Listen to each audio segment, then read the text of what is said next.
Исәнмесез, сез милләт яшәешен яктыртып бара торган татарлар тапшыруын карыйсыз. Бу атнада студияда мин Эльвира Хөснетдинова эшлим. Бүген безнең программада Шәхесләр сәхифәсендә адвокат Зөбәйдә Яхина. Һәрбер хирургның үзенең зияраты булган кебек, һәрбер адвокатның үзенең төрмәсе бар инде аның. Китеп барган кешеләр дә була, ләкин миңа рәнҗеп китмәделәр. Яңа гасырда яңа сезон. Яңа гасыр телерадио компаниясе нинди яңалыклар әзерләгән? Бергәләп эксклюзив рецептларны сөйләп, биредә аш бүлмәсендә тәмләп ашлар пешерербез. Ульяновскида татар язучылары җыелышты. Мин аларда сорар идем, күбрәк халкыбызда милли үзаң, милли горурлык хисе тәрбияләү. Алтынурда башкаласы булган Сарай Бату каласы. Әстерханнан сюжет. 2011 елына Орда дигән фильмны төшерер өчен Сарай Бату шәһәрен кабат торгызганнар. Ул Татарстан Республикасының ат казанган юристы, адвокатлар коллегиясе әгъзасы. Тик бу дәрәҗәләрне бәреп егарлык иң кадерле исеме дә бар аның. Аны халык яклаучысы дип йөртәләр. Сүзебез Зөбәйдә Нургали кызы Яхина турында. Күпләргә ул телевидение аша таныш. 80нче елларда Зөбәйдә Яхина кеше һәм закон тапшыруы алып бара. Аннан соң да кайсы гына тапшыруда хокукый темалар күтәрелсә, шунда аны чакыралар. Әлеге четерекле темаларга аның кебек саф татар телендә аңлаешлы итеп ачыклык кертергә сәләтле кешеләр юк дәрәҗәсендә. Бүген шәхесләр сәхифәсендә адвокат Зөбәйдә Яхина турында сөйләрбез.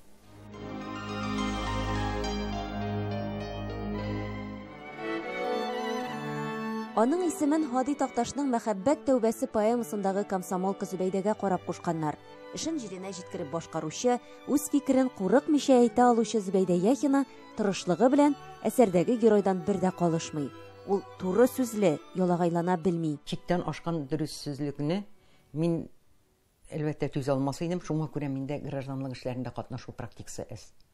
Менә теге үзара милек бүлгәндә тегесе монысы тегендей мондый низаклар булган вакытта кем матуррак итеп яхшылап ялганлабрак китереп чыгарала, алар өстенлек ала. Минем шикелле дөрестлек яратучы кешеләргә ул бик җиңел әйбер түгел, шуңа күрә мин күбрәк инде хөкем эскәмиясендә утыручыларны яклауга багышладым инде мин хезмәт елларын инде. Зөбәйдә Яхина Татарстан Республикасының Әтнә районы Түбән Күйек авылында колхозчылар гаиләсендә туа. Әтисе колхоз рәисе, әнисе указлы мулла кызы, өйдә бала карый. Зөбәйдә Яхина башта үз авылында, аннан күлле кимедә белем ала. Мәктәптә бик актив булган, укытучыларын да яратып искә ала. Безнең нәни бер нәрсәне яхшы белә, укырга кирәк. Укырга кирәк, уны бетергәч тә укырга кирәк, алга таба барырга кирәк. Мин яхшы укучылардан булдым инде класста, уны бетергәнче түгәрәк отличныга бишлегә укып барган укучы идем. Киләчәктә адвокат булырмын дип уйлап та карамаган ул. Төгәл фәннәр җиңел бирелгән аңа, математика, физика яратканга үзен техник вузга әзерләгән. Әмінә университетның физика факультетында укыган вакытта фикере үзгәреп, юридик факультетка керә ул. Анда да көндезгедә уку мөмкин булмады. Әниләр олы яшьтә, әтиләр олы яшьтә, материаль яклары, матди яклары инде үзегез беләсез улларда.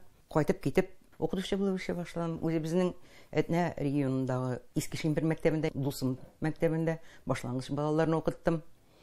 Аннан соң Северный совхозына китеп, Шушымабаш дигән авылда олы классларны укыттым инде. 4нче курста укуын тәмамлаганчы ук Зөбәйдә Яхина Татарстанның Арча районына суд башкаручысы булып урнаша. Авылдан авылга, колхоздан колхозга йөреп, алимент түләмәүчеләрнең исәп-хисапларын тикшереп, аларны җавапка тарта. 23 яшьлек кызга бу кадәр көч, кыюлык кайдан килгәндер? Аннан төрле суд утырышларында сәркатип булып, күп кенә тәҗрибә дә җыя. Менә шушы Арча суды коллективы бу. Менә монда 2 хөкемдар утыра, 2 судья.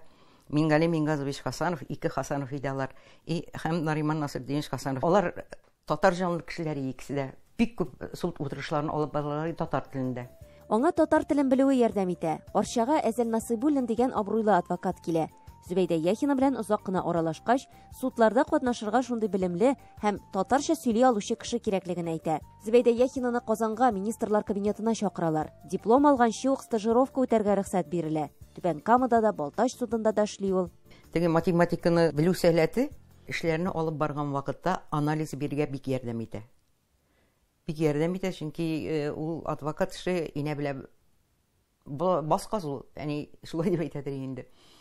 Hem анда çüpler iyiminden, terис iyiminden bir gene bolsa da rasyonel zerno diybiz. Nidi de bolsa bir elektrip alıp kişinin halin jingileyte turgan моментын табырга кирәк. Тик менә иң беренче мөстәкыйль эше барып чыкмый. Ул 1974 елның 2 сентябрендә планлаштырыла.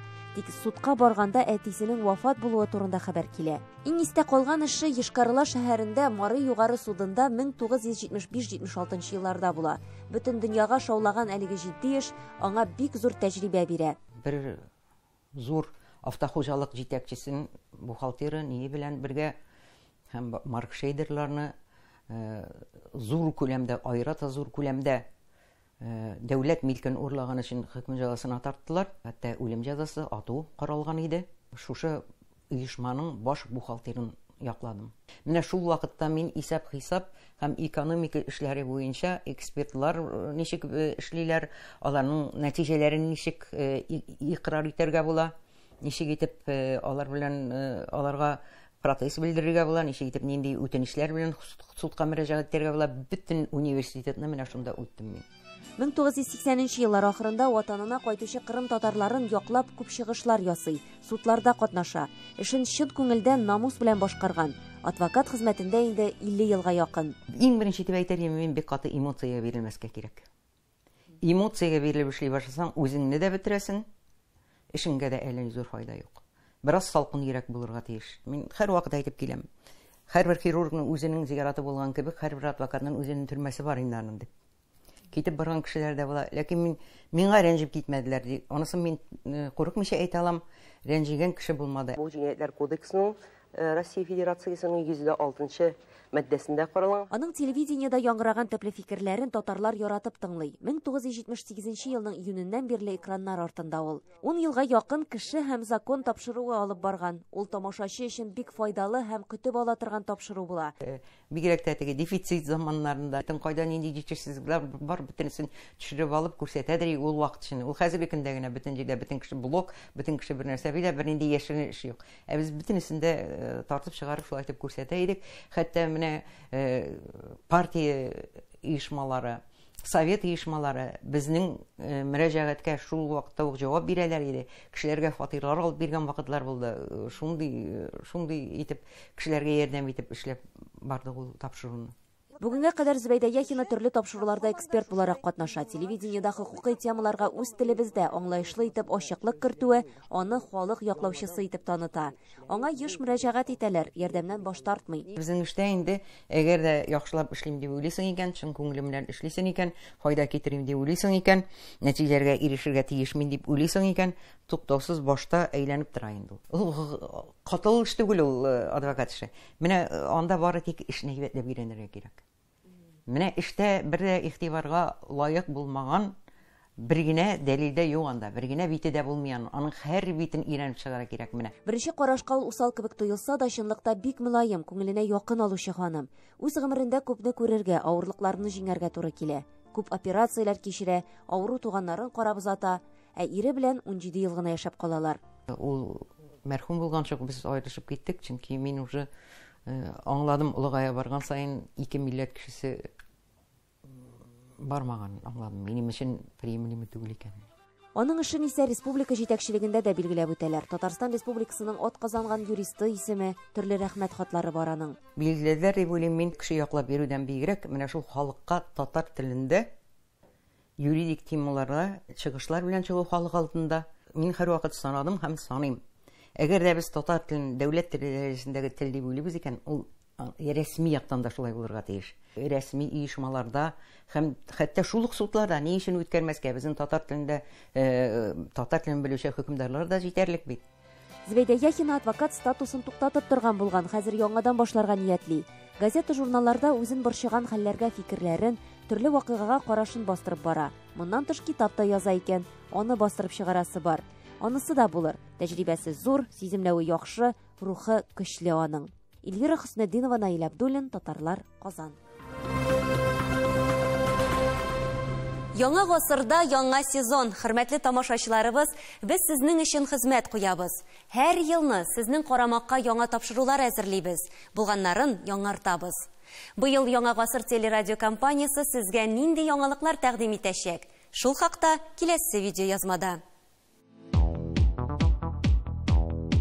Яңа гасырда яңа сезон. Хөрмәтле тамашачыларыбыз, инде белгәнегезчә бездә яңа сезон. Һәм инде әлбәттә һәр вакыт яңа сезонга кергәндә без яңа тапшырулар белән киләбез.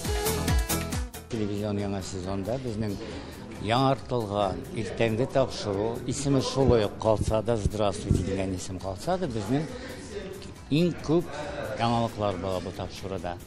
Мәсәлән, 2 сәгать бара ул. Вакытта сәгать 8-дән башлап 10-га кадәр эшлибез. 2 сәгать эчендә без кайф күтәрәбез безнең тамашачылар өчен. Иң зур яңалык бу тапшыруда безнең кухня эшләячәк. Милли ашлар, манда оригиналь блюдаларны шуны әзерлибез, күрсәтәбез, өйрәтәбез.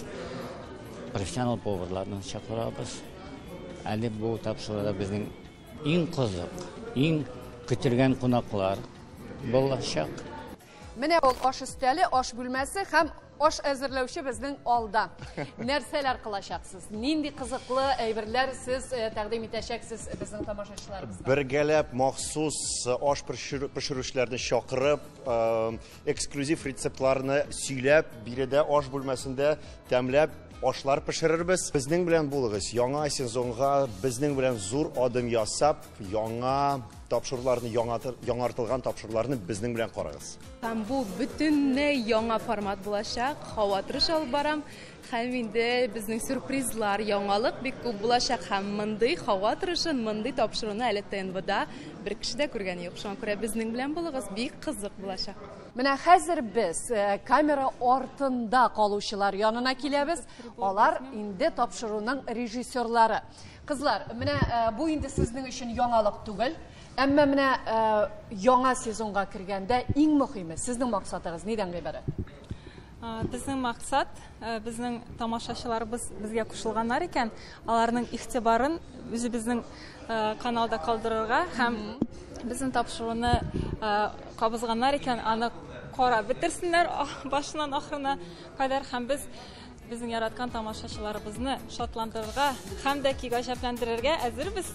Безнең белән булыгыз. Асоль, работаем. Доброе утро. Спешим поделиться с вами радостной новостью. Запускается новый телевизионный сезон программы «Здравствуйте». Ләйсәнә Садретдинова, Наил Абдуллин, Татарлар, Казан. Сез татарлар тапшыруын карыйсыз. Программабызның икенче өлешендә. Ульяновскида татар язучылары җыелышты. Мин аларда сорар идем, күбрәк халкыбызда милли үзаң, милли горурлык хисе тәрбияләү. Алтын Урда башкаласы булган Сарай Бату каласы. Әстерханнан сюжет.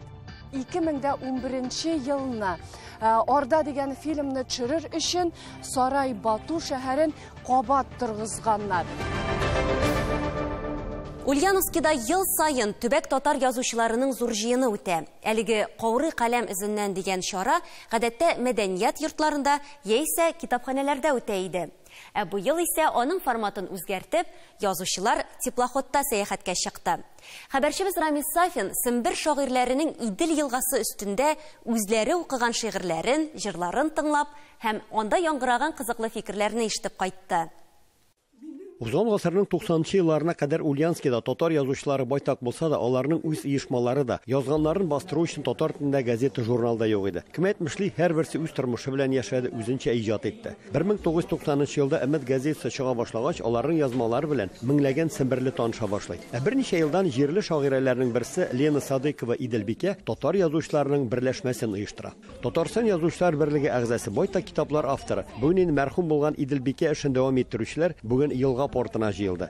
Каләм ияләренең сөйләшер сүзләре, әйтер фикерләре җитәрлек. Киләсе елда Алла теләсә, ел саен чыга бара торган Сембер язлары китабыны әзерләп башлап җибәрергә кирәк. Икенче бер мәсьәләбез бар инде, без ул сорауны, ул вопросны күптәннән күтәрәбез. Татарстан өлкә язучылар берлегеннән Ульяновск өлкәсендә бер региональное отделение açıp giderim olmasın diye. 30 yıldan artıq çıkıp gelüşü Ümit gazetesi yerli yazıcılar için mine degen icad meydançığına eğlendi. İcadның көбелеше туган авыл, мәхәббәт темасына багышланган, әмма ләкин мин аларда сорар идем күбрәк халкыбызда милли үзаң, милли горурлы хисе тәрбияләү.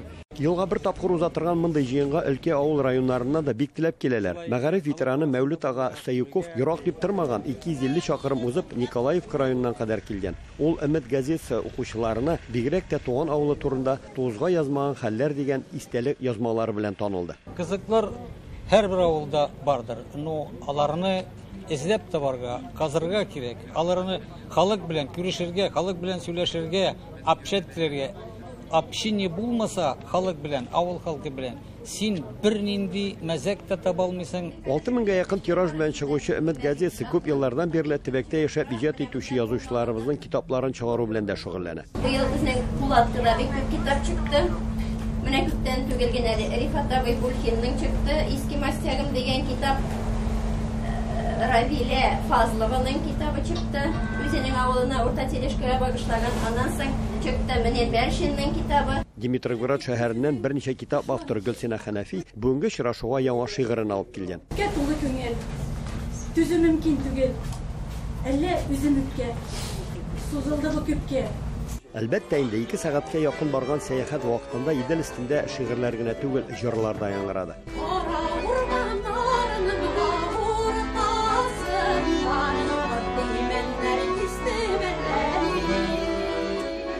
Татарстанның ат казанган мәдәният хезмәткәре Җәмилә Мифтахованы Сымбирләр моңлы тавышлы җырчы һәм театр режиссеры буларак кына белә иделәр. Ә моннан берничә ел элек ул оста язучы буларак та танылды. Казанда китабы да дөнья күрде. Сизми калдым, килеп җитте, җәйнең матур мизгеле. Хуш ис аңкый бакчабызда җиләк җимешелгәде. Kızarıp pişken zilekni ezip alası kile, kelfikten temdirek bitul, tizirek kabası kile. Allah'a şükür yazıçlar birleşmesine az bulsa da yaşlar kile. Şuların birisi Rita İmamiddinova. Benim apalarım söyleyen boyunca men indi okuy da yaza da bilmegen vakitte mene oturup durganman, üzüm söylenip şiirler söylep durganman. Mene söylemiken men ritmi bilen söylep oturam iken. Indi Kaçan men kuluma rüçka alıp dip kalem alıp yazganım indi bir 9-10 yaşlarımda benim indi jeyintiklarim var. Yaş şaire Dina Safina ise şiirlerin Rus tilinde icad etti. Mea kalsa ol mektepte Tatar tilini okugan bolsa, mene degen itip Tatarçada yazar idi. Şulayda onun yazmaları tercüme etilip Sembir yazarı kitabında dünya gördü. Бәхет бит ул ислам нуры. Әни рәхмәт тибә йөрәк. Диннең нуры минем юлым. Allah rəhməti zor bülək. Sembir yazıcılarının jiyini günün ikinci yarısında şəhərinin birdəmlik kitabxanasında devam etdi. Tatar yazıcılarının hər türlü şiraşuları, jiyilişləri yıl davamında əligi kitabxanada uza. Qaləm iyələri birdə bir-birsinin əsərləri haqqında söyləşib, aldığı yılğa birləşmənin iş planları haqqında da söz qırdılar. Ulyanskidan Ramiz Safin, Ahmet Medarisov, Tatarlar.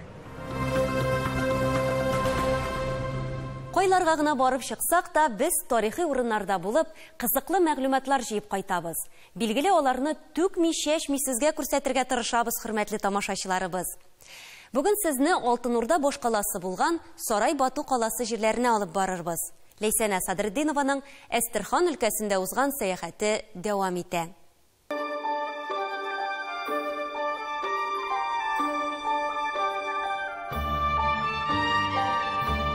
Хәзер без шулай ук Әстерхан өлкәсенең йөзек кашы булган районда. Беләсезме, бу Алтын Урда баш каласы, Сарай Бату шәһәре булган урыннар. Менә билгеле инде ул җимерелгән. 2011 елны Орда дигән фильмны төшерер өчен Сарай Бату шәһәрен кабат торгызганнар. Һәм ул бүгенге көндә ачык һавадагы музей. Сарай Бату Алтын Урданың беренче баш каласы 13-нче йөзнең урталарында төзелә. Иделнең сул ян суы Актүбәнең сул як ярында Әстерханнан 180 чакрым югарырак урнашкан була. Хәзер кала урыны шәп-шәрә, сарайлар, мәчетләр, бүтән төрле биналарны Явыз Иван малае Федор патшаның әмере белән 1587 елны җимерәләр дә шул кирпечләрдән Әстерханда Кремль корып куялар. Сарай Бату Алтын Урданың иң беренче һәм иң зур шәһәре була. Бик күп шәһәрләрдән узаграк яши. 14-нче йөз ахырында Алтын Урдага искиткеч зур зыяннар кылган Аксак тимер явыннан да исән-имин кала һәм дәүләтнең үзе белән бергә тарих сәхнәсеннән төшеп кала.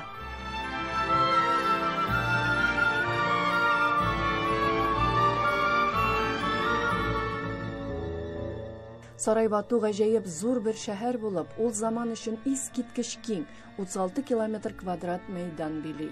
Моны иңе 4, буе 9 чакрымлы итеп күз алдына китерергә була. Урта гасырлардагы каланы бүгенге күп катлы биналардан торган шәһәр белән чагыштырып булмый әлбәттә. Йортлар анда күбесенчә берәр генә катлы булып, фақат хан һәм әмирбәк сарайлары, мәчетләр, мавзолей гөрбәләр, кәрван сарайлар, җәмәгать мунчалары гына зурайып, калкынып торганнар. Шәрык дөньясына хас булганча базарлар шактый зур мәйдан биләгән. Аксөякләрнең шәһәр читендәге утарларын да онытырга ярамый. Һәммәсе бергә шактый зур мәйдан килеп чыга. Сарай чаклы зур кала көнчыгыш Европада гына түгел, көн батышында да булмый. Хәтта ул калада 80-нән артык урам булган. Беләсезме, менә хәзер без йөрибез, менә бу нәкъ шул вакытта булган шәһәрне кире кайтарганнар сыман. Чынлап та, монда искиткеч ул менә шушлай балчыктан салынган һәм элеккеге бизәкләр, элеккеге шундый йортлар һәм кешеләр кайда яшәгән, ничек яшәгән, барсы да бу ачык музейда күрсәтелгән. Археолог өйрәнүләр нәтиҗәсендә Сарай Батуның ярыйсы ук җиһазлы, яшәү өчен җайлы булганлыгын әйтергә мөмкин. Анда җылыту, су үткәргеч, канализация торбалары эшләп торган. Сарайларны, башка төрле җәмәгать биналарын яндырылган кирпечтән, извисле измә белән ныгытып төзегәннәр. Гадиерәк йортларны яндырмаган кирпечтән яки агачтан салганнар. Тетрәндергеч мизгелләр, хөрмәтле тамашачыларыбыз. Бу тарихи урын һәм без 13-14 гасырга кайткан кебек.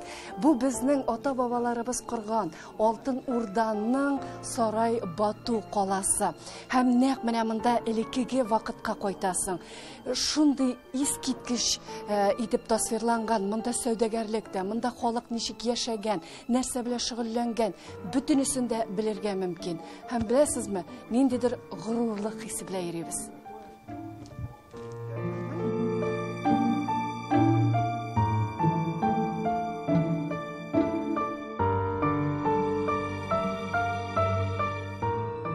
Ничек инде Алтын Урда турында сөйләгәч, аның Ефәк юлын искә алмыйсың ди.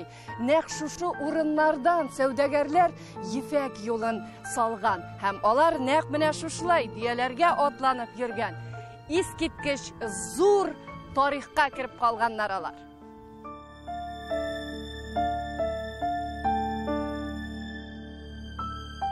Инде Сарай Бату каласын менә шушындай искиткеч матур лотос чәчәкле күлләр әйләндереп алган булган. Беләсезме, безгә дә быел шушы мөгъҗизаны күрергә насыйп булды. Лейсана Садретдинова, Владимир Гурьянов, Татарлар, Әстерхан өлкәсе. Татар кайда да татар ул. Бөек, горур, хөр милләт. Яшәсәң дә илләп, мәңгегә бул бер милләт. Ленар Шәйхнең шигыреннән үзек белән тапшыруыбызны төгәллибез. Исән сау булыгыз.